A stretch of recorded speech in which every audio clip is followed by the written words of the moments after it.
Aku masih ingat jelas sore itu. Suamiku membanting kantong belanja ke atas meja sampai beberapa butir cabai merah berhamburan ke lantai. Wajahnya memerah, napasnya berat, sementara aku hanya berdiri mematung di depan dapur dengan tangan yang masih basah karena baru selesai mencuci beras. Aku kerja dari pagi sampai malam, tapi uang selalu habis. Sebenarnya kamu belanjain apa sih? Kalimat itu terdengar lebih tajam daripada biasanya. Rasanya seperti ada sesuatu yang patah di dalam dadaku. Bukan karena baru pertama kali mendengarnya, tetapi karena setiap kali tuduhan itu keluar, aku selalu berharap itu menjadi yang terakhir. Aku menunduk. Bukan karena merasa bersalah, melainkan karena aku sudah terlalu lelah menjelaskan sesuatu yang tidak pernah benar-benar ingin dia dengarkan. Aku belanja seperti biasa. Mas.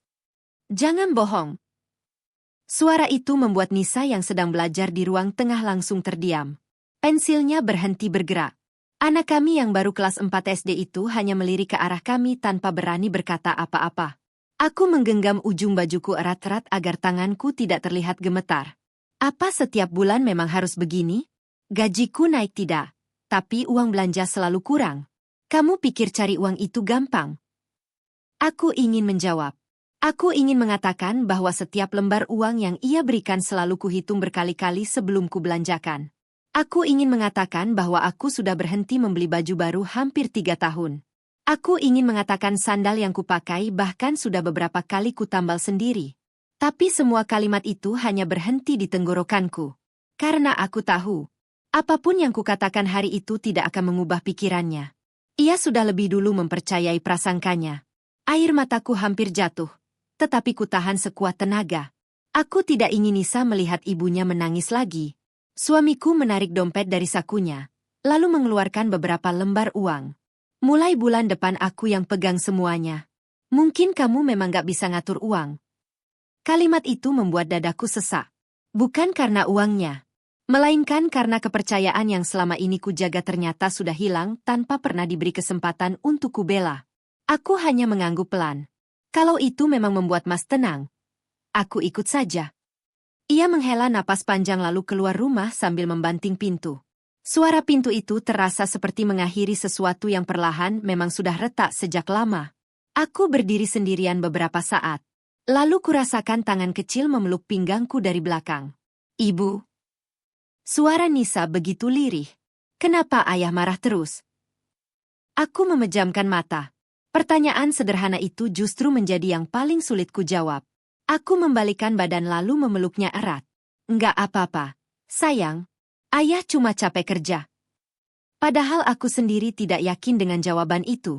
Kalau kalian jadi aku, apa yang akan kalian lakukan? Terus menjelaskan sampai dipercaya?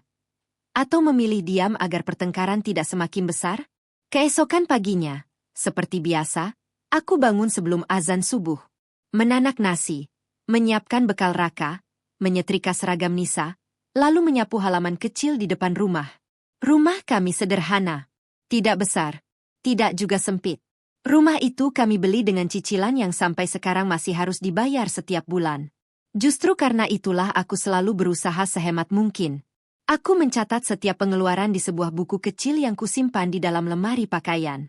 Harga beras, minyak goreng, telur, gas, sabun, semuanya kutulis.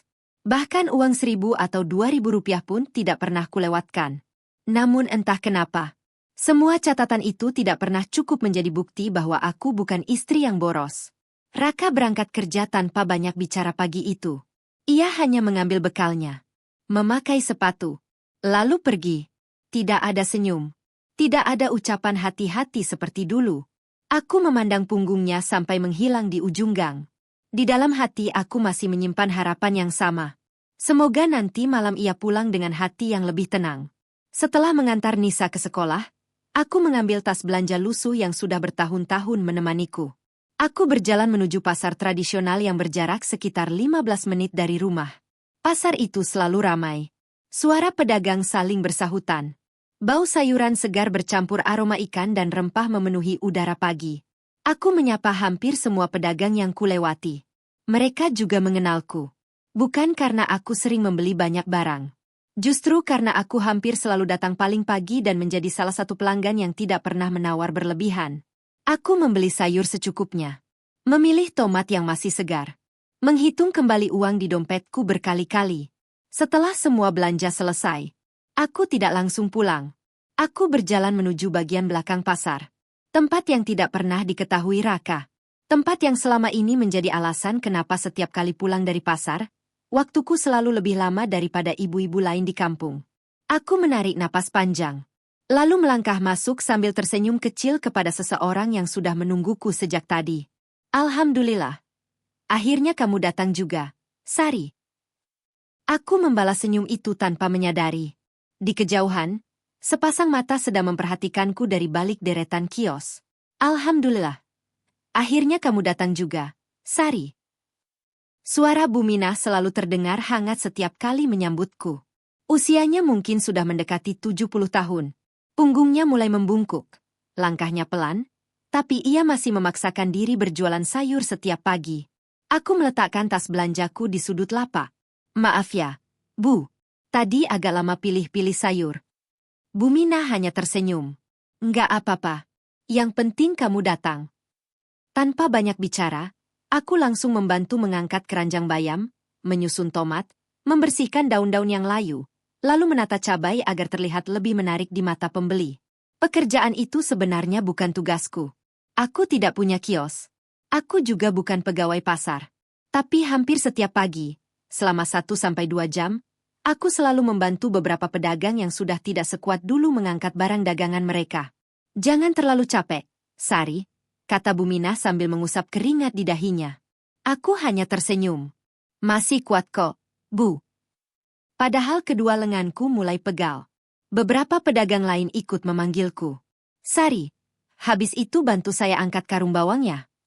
Sebentar ya, Pak. Aku berpindah dari satu kios ke kios lain. Kadang menyapu, kadang mengangkat keranjang. Kadang membantu menghitung belanja pembeli ketika pemilik kios sedang sibuk. Semua kulakukan dengan senang hati. Bukan semata-mata karena ingin membantu. Tetapi karena setiap pekerjaan kecil itu selalu dihargai dengan sedikit upah. Ada yang memberiku Rp5.000. Ada yang Rp10.000. Kadang hanya dibawakan sayur atau telur. Aku tidak pernah menolak. Sedikit demi sedikit, semuanya berarti. Saat matahari mulai meninggi, Bu Minah menyelipkan selembar uang ke tanganku. Ini, Nak. Aku langsung menggeleng. Sudah dikasih sayur tadi, Bu. Ambil saja. Kalau bukan kamu, Ibu nggak sanggup angkat semua ini. Aku akhirnya menerimanya. Rp10.000. Jumlah yang mungkin terlihat kecil bagi sebagian orang. Namun bagiku, itu adalah satu langkah lagi menuju tujuan yang selama ini kusimpan rapat-rapat. Aku membuka dompet kecil yang berbeda dengan dompet belanja. Di dalamnya sudah ada beberapa lembar uang yang tersusun rapi. Tidak pernah kugunakan untuk membeli baju. Tidak pernah kugunakan untuk membeli perhiasan. Bahkan tidak pernah kugunakan untuk jajan. Semuanya kusimpan. Aku memasukkannya perlahan. Lalu menutup dompet itu kembali. Pak Darto yang sedari tadi memperhatikanku tersenyum tipis. Kamu memang gak pernah berubah. Aku tertawa kecil. Kalau berubah, nanti malah boros, Pak. Pak Darto menggeleng sambil menghela napas. Andai suamimu tahu. Aku cepat-cepat memotong ucapannya. Jangan bilang apa-apa ya, Pak. Kenapa? Bukankah dia harus tahu? Aku menatap lantai beberapa detik. Laki-laki itu sudah capek mencari nafkah. Aku nggak mau dia merasa gagal sebagai kepala keluarga hanya karena istrinya diam-diam cari tambahan. Pak Darto terdiam. Tatapannya berubah iba. Padahal yang kamu lakukan bukan mempermalukan dia. Aku tersenyum pelan. Aku cuma ingin meringankan bebannya. Itu saja. Pak Darto tidak melanjutkan pembicaraan. Ia hanya mengangguk pelan. Sebelum pulang, aku berjalan menuju sebuah koperasi kecil di sudut pasar. Aku mengeluarkan buku tabungan berwarna biru yang sampulnya mulai kusam. Petugas koperasi tersenyum ketika melihatku datang. Seperti biasa, Bu Sari. Iya, Mbak. Berapa hari ini? Aku membuka dompet kecil tadi. 50.000. Petugas itu mencatat setoran tersebut, lalu menyerahkan kembali buku tabunganku. Aku memperhatikannya beberapa saat. Di halaman terakhir sudah terkumpul jumlah yang membuatku sedikit lega. Belum banyak. Namun perlahan bertambah. Tabungan itu bukan untukku. Bukan juga untuk Raka. Melainkan untuk biaya sekolah Nisa nanti. Aku ingin ketika anakku tumbuh besar, ia tidak perlu berhenti sekolah hanya karena kami kekurangan uang. Aku menarik napas panjang. Semoga cukup sebelum dia masuk SMP. Gumamku pelan. Aku memasukkan buku tabungan ke dalam tas paling dalam agar tidak mudah terlihat. Lalu berjalan meninggalkan koperasi. Tanpa kusadari, dari balik warung kopi di seberang jalan, Raka berdiri mematung. Sejak pagi ia ternyata mengambil cuti setengah hari. Ia sengaja mengikutiku karena masih dihantui rasa curiga. Saat melihatku masuk ke koperasi dengan membawa dompet yang berbeda, pikirannya justru semakin dipenuhi prasangka. Itu uang apa? Kenapa dia sembunyikan dari aku? Selama ini dia nabung buat siapa? Raka mengepalkan tangannya. Semua dugaan buruk kembali memenuhi kepalanya. Dan tanpa ia sadari, ia baru saja melihat setengah dari kenyataan. Sementara setengah lainnya, yang jauh lebih menyakitkan bagi dirinya sendiri, masih menunggu beberapa langkah di depan. Raka tetap berdiri di balik warung kopi. Tangannya mengepal begitu kuat sampai ruas-ruas jarinya memutih. Dari tempat itu ia melihatku keluar dari koperasi sambil menyimpan sesuatu ke dalam tas. Semakin lama ia memperhatikan, semakin yakin pula ia bahwa selama ini aku menyembunyikan uang darinya. Jadi benar. Gumamnya lirih. Dia memang punya simpanan yang gak pernah dia bilang. Ia tidak lagi berpikir tentang kemungkinan lain.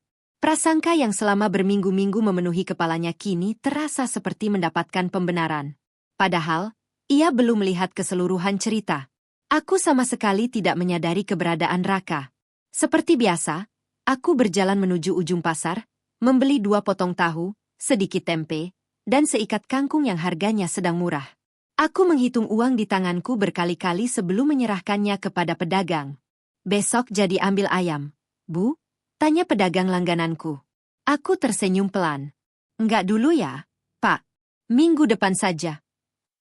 Baiklah. Aku mengangguk lalu melanjutkan langkah. Bahkan untuk membeli lauk, aku selalu menghitung agar pengeluaran tidak melewati batas yang sudah kutetapkan. Sementara itu, dari kejauhan, Raka masih mengikuti. Ia melihatku memilih barang yang murah. Melihatku menawar dengan sopan. Melihatku berkali-kali memasukkan kembali barang kerak, karena merasa harganya terlalu mahal. Sekilas, semua itu membuat hatinya sedikit goyah. Kalau memang dia boros, kenapa belanjanya sesederhana itu? Namun pikiran itu hanya bertahan beberapa detik. Bayangan tentang dompet kecil dan buku tabungan tadi kembali menguasai benaknya. Kalau bukan untuk rumah, uang itu buat siapa? Malam harinya, suasana rumah terasa lebih sunyi dari biasanya. Aku meletakkan makan malam di atas meja. Sayur bening, tempe goreng, sambal. Tidak ada lauk istimewa. Hanya makanan sederhana yang masih bisa kami beli. Nisa, panggil ayah makan, kataku pelan. Anakku berlari ke ruang depan. Tak lama kemudian Raka masuk tanpa banyak bicara. Ia duduk, mengambil nasi, lalu makan dalam diam. Aku beberapa kali ingin membuka percakapan. Namun melihat wajahnya yang masih tegang, aku kembali mengurungkan niat. Tiba-tiba Raka meletakkan sendoknya. Kamu kemana saja tadi di pasar? Aku terdiam. Belanja seperti biasa. Terus, aku menatap wajahnya. Ia pulang. Tatapan Raka berubah tajam.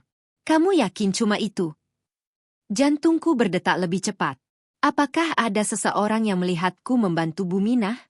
Atau, apakah Pak Darto tanpa sengaja menceritakan semuanya? Aku mencoba tetap tenang. Maksud Mas apa? Aku cuma tanya. Nada suaranya datar. Terlalu datar. Justru itulah yang membuatku semakin tidak tenang. Aku nggak ngapa-ngapain. Raka menyandarkan punggungnya ke kursi. Aku lihat sendiri kamu masuk koperasi.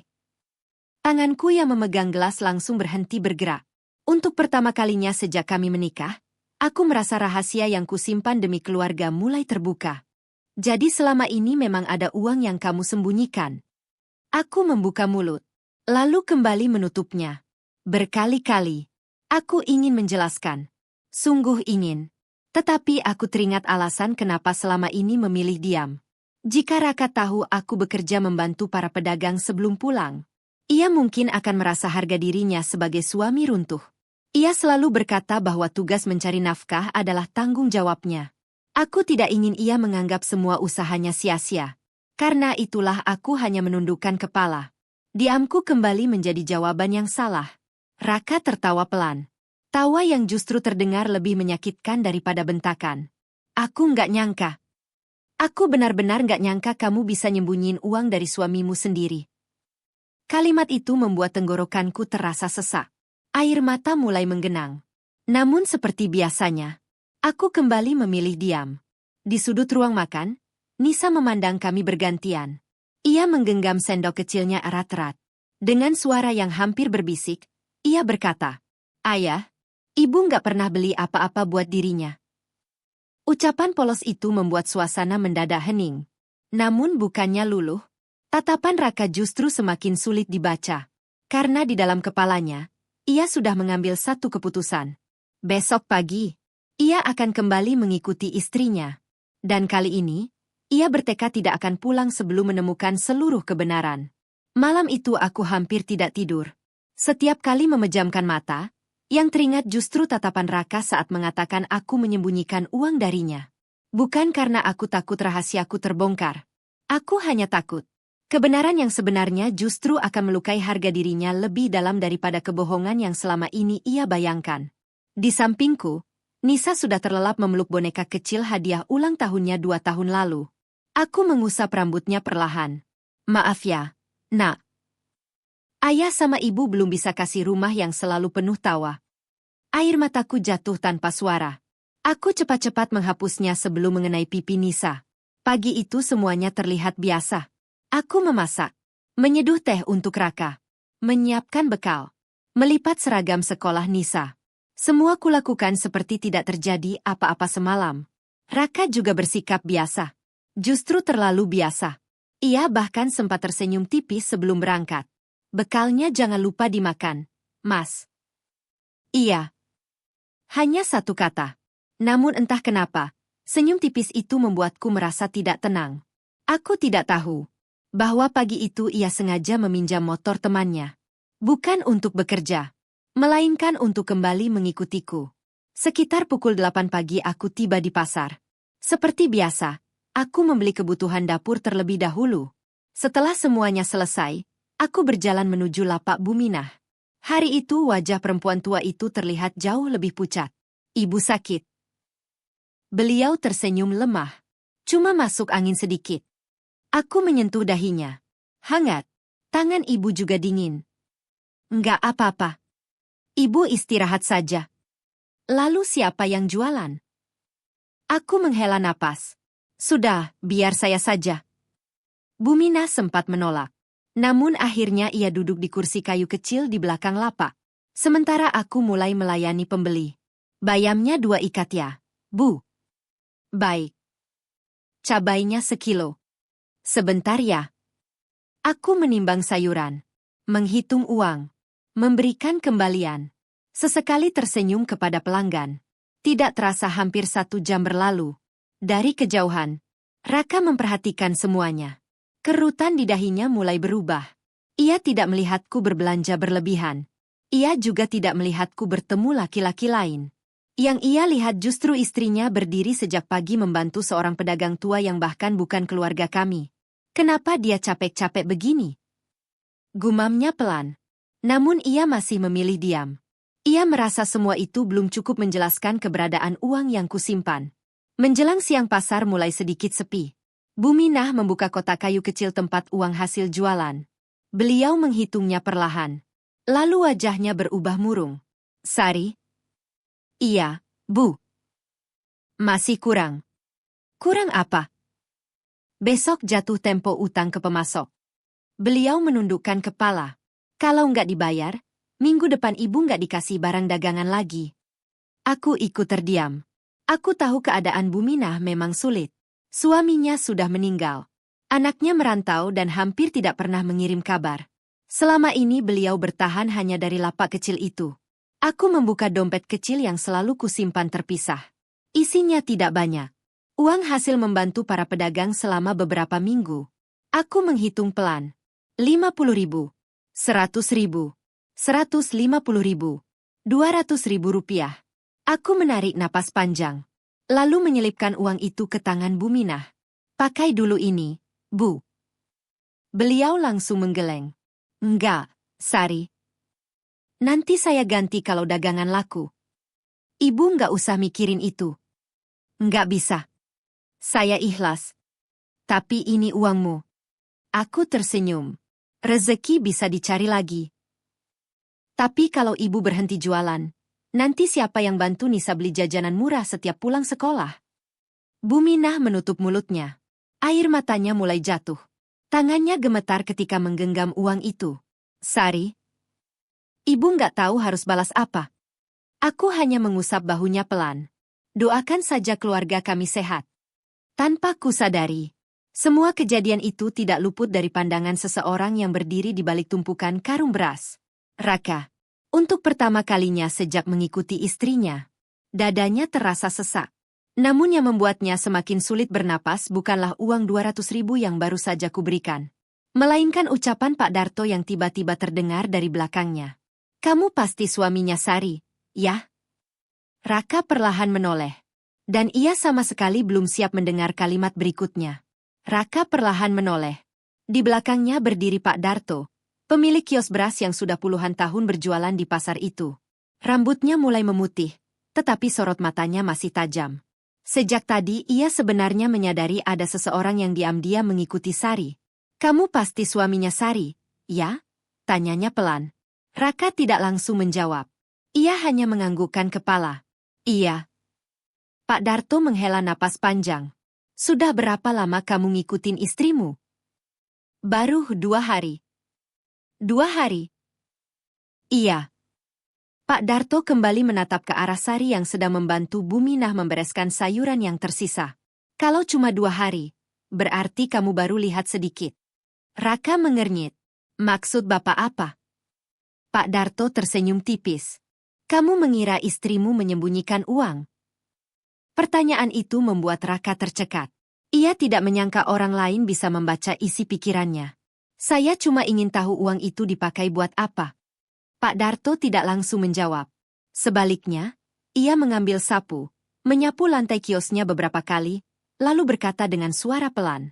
Selama ini kamu pernah tanya baik-baik ke istrimu? Raka terdiam. Pak Darto melanjutkan. Atau kamu lebih sering menuduh? Pertanyaan itu terasa seperti menghantam dadanya. Ia mencoba mengingat. Sudah berapa kali ia benar-benar mendengarkan penjelasan istrinya?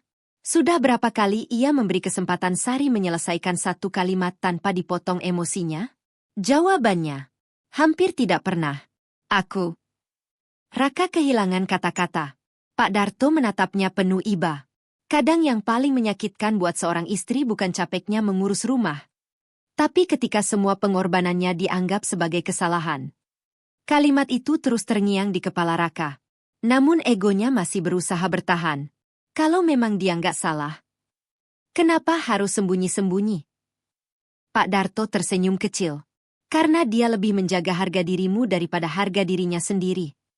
Raka menatap Pak Darto dengan bingung. Apa maksudnya? Sabar. Nanti kamu juga tahu.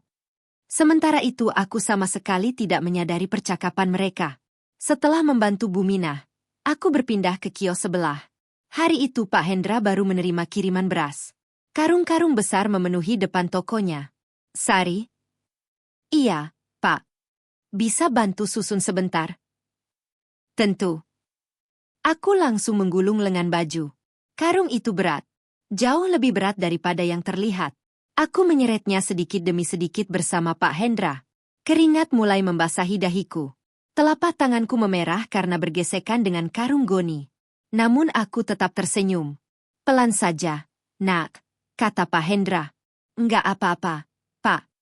Saya masih kuat. Padahal napasku mulai terengah-engah. Beberapa pedagang yang lewat hanya menggeleng pelan. Mereka sudah terbiasa melihatku membantu siapa saja yang membutuhkan. Bahkan kadang tanpa meminta upah. Kalau ada yang memberi, aku terima. Kalau tidak ada, aku juga tidak pernah meminta. Semua kulakukan dengan satu harapan sederhana. Sedikit demi sedikit, tabungan Nisa akan terus bertambah. Raka memperhatikan semua itu dari kejauhan. Matanya mulai mengikuti setiap gerak istrinya. Ia melihat tangan Sari yang memerah. Melihat napasnya yang mulai berat. Melihat bajunya yang basah oleh keringat. Lalu tanpa sadar, ingatannya melayang pada beberapa malam sebelumnya. Saat Sari sering mengeluh lengannya pegal. Saat ia mengira istrinya hanya terlalu banyak membawa belanjaan. Saat ia bahkan sempat berkata, "Belanja dong kok capek." Kini kalimat itu kembali terngiang di telinganya. Dan untuk pertama kalinya, ia merasa sangat malu pada dirinya sendiri. Namun rasa malu itu belum seberapa. Karena beberapa menit kemudian, ia melihat sesuatu yang membuat kedua lututnya mendadak lemas. Sari mengambil seluruh upah yang baru saja diberikan Pak Hendra. Bukan untuk dimasukkan ke dompet pribadinya. Bukan untuk membeli makanan. Bukan pula untuk berbelanja. Melainkan, ia langsung berjalan menuju koperasi kecil di sudut pasar. Sambil menggenggam erat buku tabungan biru yang sama, aku kembali melangkah menuju koperasi kecil di sudut pasar. Bangunannya sederhana, hanya berdinding semen yang mulai kusam. Di balik meja kayu, Mbak Rina, petugas koperasi, langsung mengenaliku. "Assalamualaikum, Bu Sari." "Waalaikumsalam." Seperti biasa. Aku mengangguk sambil mengeluarkan dompet kecil yang selama ini selalu kusimpan terpisah dari dompet belanja. Kubuka perlahan. Di dalamnya hanya ada beberapa lembar uang hasil membantu para pedagang pagi itu. 10.000, 20.000, 15.000, 50.000. Kutambahkan beberapa lembar yang masih kusimpan sejak minggu lalu. Mbak Rina mulai menghitung. "Hari ini 120.000 ya, Bu?" "Iya."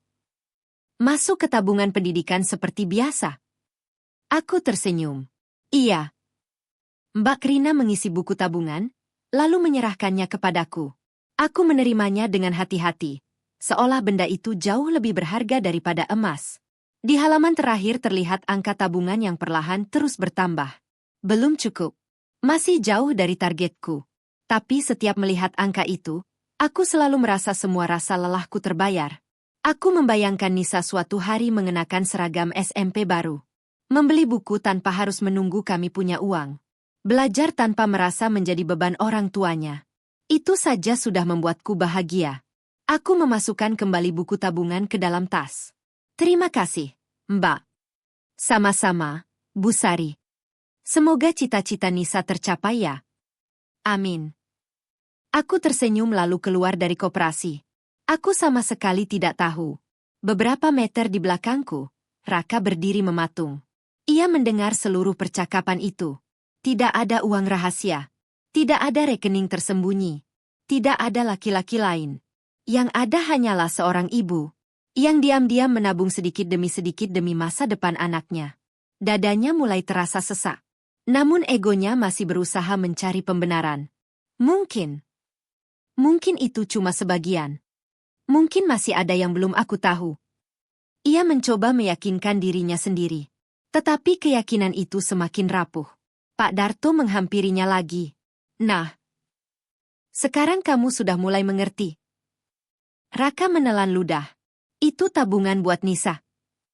Pak Darto mengangguk. "Sudah hampir 3 tahun." 3 tahun? Iya. Sedikit demi sedikit. Kalau lagi sepi, paling cuma 5.000. Kalau ramai, bisa 20 atau 50.000. Semuanya hasil keringat istrimu sendiri. Raka memejamkan mata. 3 tahun. Berarti selama 3 tahun itu pula ia terus menuduh istrinya boros. Selama 3 tahun itu pula Sari tidak pernah sekalipun membela diri. Pak Darto kembali berkata pelan.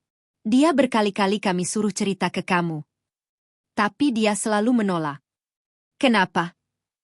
katanya. Pak Darto berhenti beberapa detik. Kalau suaminya tahu dia kerja angkat barang di pasar, dia takut suaminya merasa gagal menjadi kepala keluarga. Kalimat itu menghantam Raka tanpa ampun. Semua tuduhan yang pernah keluar dari mulutnya tiba-tiba teringat satu persatu. "Kamu boros. Kamu nggak bisa pegang uang. Kemana habisnya semua? Buat siapa sebenarnya uang itu?" Tidak satu pun benar. Justru perempuan yang selama ini ia sakiti sedang mati-matian menjaga harga dirinya. Raka menutup wajahnya dengan kedua tangan. Napasnya mulai tidak teratur. Astagfirullah. Suaranya hampir tidak terdengar. Pak Darto menepuk pelan bahunya. Mas, kadang penyesalan datang setelah kita berhenti mendengar dan mulai melihat. Tapi jangan tunggu semuanya terlambat. Aku masih berada di lapak Buminah ketika seorang anak kecil berlari menghampiriku. Bibi Sari. Iya. Ibu nyuruh kasih ini. Anak itu menyerahkan satu kantong plastik kecil. Di dalamnya ada beberapa potong singkong rebus yang masih hangat. Aku tersenyum. Sampaikan terima kasih ya sama ibumu. Iya. Anak itu kembali berlari. Aku memandang kantong kecil itu sambil tersenyum haru. Di pasar ini, aku memang tidak pernah menjadi orang kaya. Tapi aku selalu merasa memiliki keluarga yang begitu tulus. Aku tidak sadar. Beberapa langkah di belakangku, ada seseorang yang sedang menangis dalam diam. Raka. Air matanya jatuh tanpa mampu ia tahan. Namun ia belum berani mendekat. Karena kini ia sadar. Luka yang telah ia berikan kepada istrinya mungkin jauh lebih besar daripada sekadar kata, maaf. Dan beberapa detik kemudian, seseorang memanggil namaku dengan suara yang sangat kukenal. Sari. Sari. Langkahku langsung terhenti. Suara itu begitu pelan. Bahkan nyaris tenggelam oleh riuhnya pasar. Namun aku tetap mengenalinya. Perlahan aku membalikkan badan. Di sana, Raka berdiri beberapa meter di belakangku. Wajahnya pucat. Matanya merah. Baju kerjanya masih sama seperti pagi tadi, tetapi kini tampak kusut seolah ia tidak lagi memedulikan penampilannya. Aku mengernyit. Mas? Bukannya menjawab, ia justru berjalan mendekat dengan langkah yang terasa berat. Aku belum pernah melihat sorot matanya seperti itu. Tidak ada kemarahan. Tidak ada kecurigaan. Yang ada hanya rasa bersalah yang begitu dalam. Ada apa, Mas? Beberapa pedagang mulai memperhatikan kami. Buminah menghentikan aktivitasnya. Pak Darto ikut berdiri dari balik kios. Suasana pasar yang tadi ramai perlahan berubah menjadi hening di sudut tempat kami berdiri. Raka membuka mulut. Namun tak ada satu kata pun yang keluar. Ia berkali-kali mencoba berbicara. Tetapi suaranya seolah tertahan di tenggorokan. Aku mulai khawatir. Mas, kamu sakit? Tanpa menjawab, ia melihat kedua tanganku. Baru kali itu ia benar-benar memperhatikan telapak tanganku. Kulitnya kasar. Beberapa bagian menghitam karena sering bergesekan dengan karung dan keranjang. Di sela kuku masih tersisa bekas tanah dari sayuran yang sejak pagi kususun. Tanganku yang selama ini setiap malam hanya ia lihat sekilas. Kini seolah menceritakan semuanya. Ia perlahan meraih tanganku. Aku sedikit terkejut. Sudah lama sekali ia tidak menggenggam tanganku seperti itu. Jari-jarinya bergetar. Maaf. Hanya satu kata itu. Sangat pelan. Nyaris tidak terdengar. Aku menatapnya bingung. Maaf apa, Mas? Air matanya jatuh. Satu tetes. Lalu disusul tetes berikutnya. Aku semakin tidak mengerti. Selama kami menikah, Raka hampir tidak pernah menangis di depanku. Ia selalu berusaha terlihat kuat, apapun masalahnya. Namun hari itu, ia bahkan tidak mampu menyembunyikan tangisnya. Aku lihat semuanya. Aku membeku. Mas, aku ngikutin kamu. Dadaku langsung berdegup kencang. Jadi, selama ini memang benar. Ia mengikutiku. Ia mengetahui semua yang selama ini kusimpan. Aku menundukkan kepala. Entah harus mulai menjelaskan dari mana. Namun sebelum sempat berbicara, Raka kembali berkata, aku lihat kamu bantu Buminah. Aku lihat kamu angkat karung. Aku lihat kamu nabung buat Nisa. Setiap kalimatnya terdengar semakin berat. Lalu ia menatapku dengan mata yang penuh penyesalan. Kenapa? Kenapa kamu nggak pernah cerita? Aku menarik napas panjang. Pertanyaan itu sebenarnya sudah lama kutunggu. Tetapi ketika akhirnya keluar dari mulutnya, jawabannya justru terasa sangat sulit. Aku tersenyum kecil. Senyum yang lebih banyak menyimpan lelah daripada bahagia. Aku takut. Takut apa? Aku takut Mas merasa gagal. Raka langsung menggeleng cepat. Aku bukan gagal karena kamu kerja. Justru aku yang gagal. Aku mengusap perlahan air mata yang mulai membasahi pipiku. Mas selalu bilang mencari nafkah itu tanggung jawab suami. Iya. Aku cuma nggak mau Mas pulang kerja lalu masih kepikiran biaya sekolah Nisa. Aku pikir, kalau aku bisa bantu sedikit-sedikit, Mas bisa tidur lebih tenang. Raka menangis semakin keras. Ia menggigit bibirnya sendiri, berusaha menahan sesal yang terus memenuhi dadanya. Sementara para pedagang yang mendengar percakapan kami ikut terdiam. Bu Minah mengusap matanya dengan ujung kerudung. Pak Hendra menundukkan kepala. Bahkan beberapa pembeli yang tidak mengenal kami pun berhenti melangkah. Pak Darto akhirnya mendekat. Ia berdiri di samping Raka. Lihat, Nak.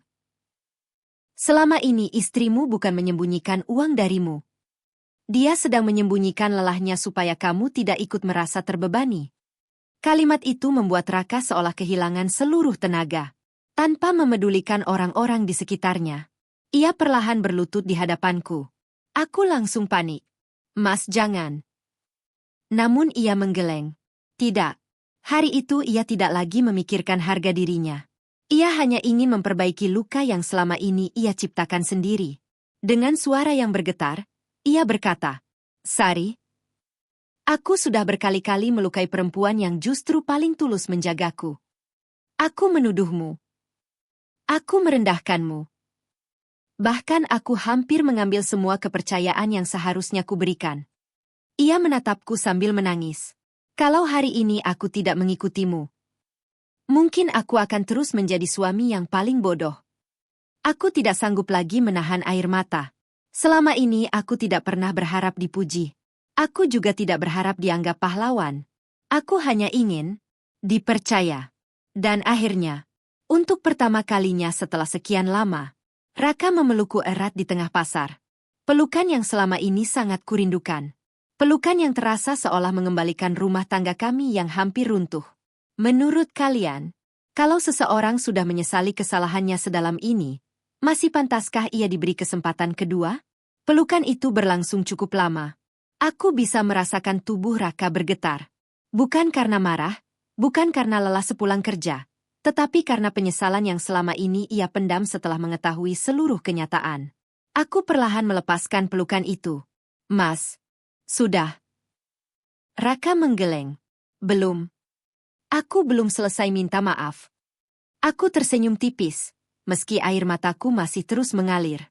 Di sekeliling kami, para pedagang tetap berdiri. Tidak ada yang menertawakan. Tidak ada yang mencibir. Mereka justru ikut terdiam, seolah memahami bahwa yang sedang dipulihkan bukan hanya hubungan suami istri, melainkan kepercayaan yang hampir hancur. Raka menatap satu persatu wajah para pedagang. Lalu ia menarik napas panjang. Bapak, Ibu, saya minta maaf. Saya selama ini mengira istri saya menyembunyikan uang. Saya menuduh dia boros. Padahal, perempuan ini justru bekerja diam-diam untuk membantu keluarga kami. Suasana kembali sunyi. Bu Minah yang sejak tadi menahan tangis akhirnya tidak sanggup lagi. Sari itu anak baik, Nak. Kalau bukan karena dia, mungkin ibu sudah berhenti jualan sejak tahun lalu. Pak Hendra ikut mengangguk. Setiap pagi dia datang sebelum pasar ramai. Nggak pernah minta dibayar. Kalau kami kasih uang, dia selalu bilang buat tabungan anak. Pedagang lain ikut menimpali. Dia sering nolong angkat barang. Kalau ada yang sakit, dia yang pertama datang. Dia nggak pernah cerita kalau di rumah malah sering disalahkan. Setiap kalimat yang terdengar membuat kepala Raka semakin tertunduk. Ia baru menyadari, orang-orang di pasar mengenal istrinya jauh lebih baik daripada dirinya sendiri. Padahal setiap malam mereka tidur di bawah atap yang sama. Dalam perjalanan pulang, kami berjalan berdampingan. Tidak ada yang berbicara selama beberapa menit. Hanya suara langkah kaki dan kantong belanja yang bergesekan pelan. Di depan sebuah warung kecil, Raka tiba-tiba berhenti. Tunggu sebentar. Ia masuk ke warung itu. Beberapa saat kemudian ia keluar membawa sepasang sandal baru. Aku langsung menggeleng. Mas, buat apa? Sandalku masih bisa dipakai. Raka menatap sandal yang sedang kupakai. Talinya sudah dijahit berkali-kali. Bagian bawahnya hampir rata. Barulah saat itu ia sadar. Selama ini istrinya benar-benar tidak pernah menghabiskan uang untuk dirinya sendiri. Bukan karena yang lama rusak.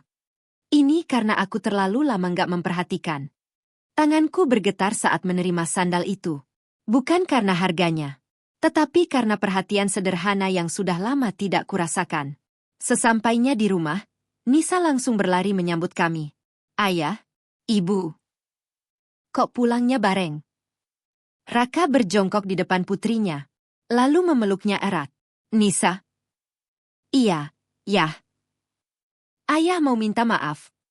Maaf kenapa? Ayah sudah jahat sama ibu. Nisa menatapku, lalu kembali menatap ayahnya.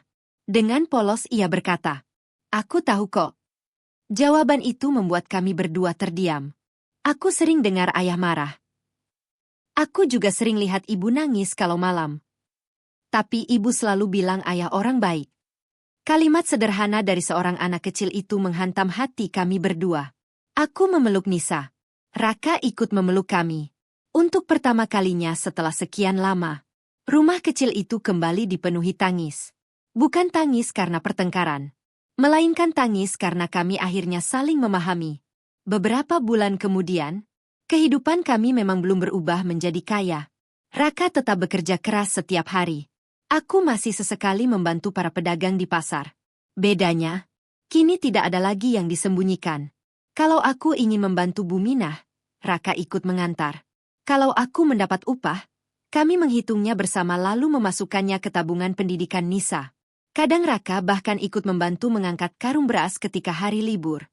Melihat itu, Pak Darto hanya tertawa. Nah, begini baru namanya pasangan. Bu Minah tersenyum sambil berdoa. Semoga rumah tangga kalian selalu dijaga Allah. Aku memandang suamiku. Ia membalas tatapanku dengan senyum yang dulu sempat hilang. Saat itu aku sadar, rezeki terbesar dalam rumah tangga bukanlah uang yang banyak, melainkan pasangan yang mau belajar mempercayai sebelum menghakimi. Sejak hari itu, Raka memiliki satu kebiasaan baru. Setiap menerima gaji, ia tidak lagi langsung menyerahkan uang lalu pergi. Ia duduk di sampingku. Kami membuka buku catatan pengeluaran bersama, menghitung kebutuhan rumah, merencanakan tabungan, dan saling bertanya apakah ada beban yang sedang dipikul diam-diam. Karena kami akhirnya mengerti. Rumah tangga tidak pernah hancur hanya karena kekurangan uang. Rumah tangga perlahan runtuh ketika dua orang yang saling mencintai berhenti saling mendengar. Kalau hari itu Raka tidak datang ke pasar, mungkin sampai hari ini ia masih mengira aku adalah istri yang boros. Dan mungkin, aku akan terus memikul semua beban itu sendirian. Menurut kalian, pelajaran apa yang paling berharga dari kisah ini? Apakah kalian pernah mengalami atau menyaksikan seseorang yang dihakimi hanya karena prasangka, padahal kenyataannya jauh berbeda? 6 bulan berlalu sejak hari yang mengubah cara kami memandang satu sama lain. Tabungan pendidikan Nisa memang belum penuh. Namun setiap kali melihat buku tabungan itu bertambah, kami tidak lagi merasa sedang berjuang sendirian. Kini setiap Sabtu pagi, Raka selalu menemaniku ke pasar. Awalnya para pedagang menggoda kami. Wah, sekarang pengawalnya ikut. Raka hanya tersenyum malu. Kalau dulu saya datang ke sini membawa prasangka, sekarang saya datang membawa rasa terima kasih. Semua orang tertawa. Bu Minah yang kesehatannya mulai membaik tetap berjualan, meski tidak lagi mengangkat barang berat. Itu tugas saya sekarang, Bu, kata Raka sambil mengangkat keranjang sayur. Pak Darto yang melihatnya hanya menggeleng sambil tersenyum. Nah, akhirnya kamu tahu capeknya istrimu. Iya, Pak. Dan saya menyesal baru menyadarinya setelah sekian lama. Sejak saat itu, setiap menerima gaji, kami selalu duduk bersama di meja makan. Tidak ada lagi rahasia. Tidak ada lagi tuduhan. Kalau ada kebutuhan yang belum cukup, kami mencari jalan keluarnya bersama. Kalau ada rezeki lebih, kami sisihkan untuk tabungan Nisa. Dan kalau salah satu mulai merasa lelah, kami belajar mengatakannya sebelum berubah menjadi salah paham. Suatu malam, ketika Nisa sedang mengerjakan PR, ia tiba-tiba berkata, Ayah. Iya, Nak. Aku senang sekarang ayah sama ibu sering ketawa. Raka menatapku, lalu menggenggam tanganku. Terima kasih ya. Bukan karena kamu menyelamatkan keuangan keluarga. Tapi karena kamu tidak menyerah menyelamatkan aku dari prasangkaku sendiri. Aku tersenyum. Rumah tangga bukan tentang siapa yang paling kuat, tapi tentang dua orang yang mau saling menguatkan. Di luar rumah, hujan turun perlahan. Untuk pertama kalinya setelah sekian lama, rumah kecil kami terasa benar-benar hangat. Bukan karena kami akhirnya menjadi kaya, melainkan karena kami kembali menjadi keluarga.